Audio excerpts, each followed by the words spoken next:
Food കഴിച്ചത് കഴിഞ്ഞതിന് ശേഷം നമ്മൾ ഇരിക്കുകയാണെങ്കിൽ നമ്മുടെ ബ്ലഡ് ഷുഗർ സ്പൈക്ക് കൂടാനുള്ള ചാൻസസ് വളരെ കൂടുതലാണ്. അപ്പോൾ ഇതിന് പകരം എന്താണ് ചെയ്യേണ്ടത്? വാക്കിങ്. അതായത് നമ്മൾ ഫുഡ് കഴിച്ചതിന് തൊട്ട് പിന്നാലെ നമ്മൾ ഒരു 5 മിനിറ്റ് തൊട്ട് 10 മിനിറ്റ് വരെ സാധാരണ രീതിയിൽ നടക്കുക. അത് വളരെയധികം നിങ്ങളെ ഹെൽപ്പ് ചെയ്യും ഈ ബ്ലഡ് ഷുഗർ സ്പൈക്ക് കുറയ്ക്കാൻ വേണ്ടിയിട്ട്.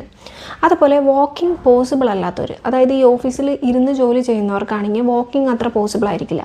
അങ്ങനെയുള്ളവർക്ക് സീറ്റഡ് കാഫ് റൈസ് നല്ലൊരു ഓപ്ഷനാണ്. അവരുടെ ചെയറിൽ ഇരുന്നു കൊണ്ട് തന്നെ അവരുടെ വിരലുകൾ നിലത്തുറപ്പിച്ചിട്ട് ഉപ്പുറ്റി മുകളിലേക്ക് ഉയർത്തുകയും താഴ്ത്തുകയും ചെയ്യുന്നതാണ് ഈ സീറ്റഡ് കാഫ് റൈസ്.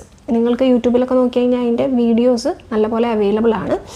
സോ ഇങ്ങനെ ചെയ്ത് കഴിഞ്ഞ് കഴിഞ്ഞാൽ നമ്മുടെ ബ്ലഡിലെ ഷുഗറിനെ എനർജി ആയിട്ട് നിങ്ങളുടെ ഈ കാഫ് മസിൽസ് വിനിയോഗിക്കും. അങ്ങനെ നിങ്ങൾക്ക് ഈ post meal blood sugar spike കുറയ്ക്കാനായിട്ട് സഹായിക്കും. അപ്പോൾ ഈ ചെറിയൊരു കാര്യം നമ്മുടെ ലൈഫിലേക്ക് ആഡ് ചെയ്ത് കഴിഞ്ഞാൽ അതിൻ്റെ ഇമ്പാക്റ്റ് എന്ന് പറയുന്നത് വലിയൊരു ഇമ്പാക്റ്റാണ്. അപ്പോൾ നിങ്ങളുടെ ഓരോ മീൽസിന് ശേഷം നിങ്ങൾ ഈ ഒരു എക്സസൈസ് ചെയ്യുന്നത് വളരെയധികം നല്ലൊരു കാര്യമാണ്. വാക്കിംഗ് ആണ് ഏറ്റവും നല്ല ബെസ്റ്റ് ഓപ്ഷൻ. എന്നിരുന്നാൽ കൂടിയും നമുക്ക് വാക്ക് ചെയ്യാൻ പോസിബിൾ അല്ലാത്തവർക്ക്, അതായത് ഈ ഓഫീസിൽ വർക്ക് ചെയ്യുന്നവർക്കൊക്കെ ഈ സീറ്റഡ് കാഫ് റൈസ് നല്ലൊരു ഓപ്ഷനാണ്. അപ്പോൾ നെക്സ്റ്റ് വീഡിയോ വരുന്നവരെ stay tune, stay healthy, by.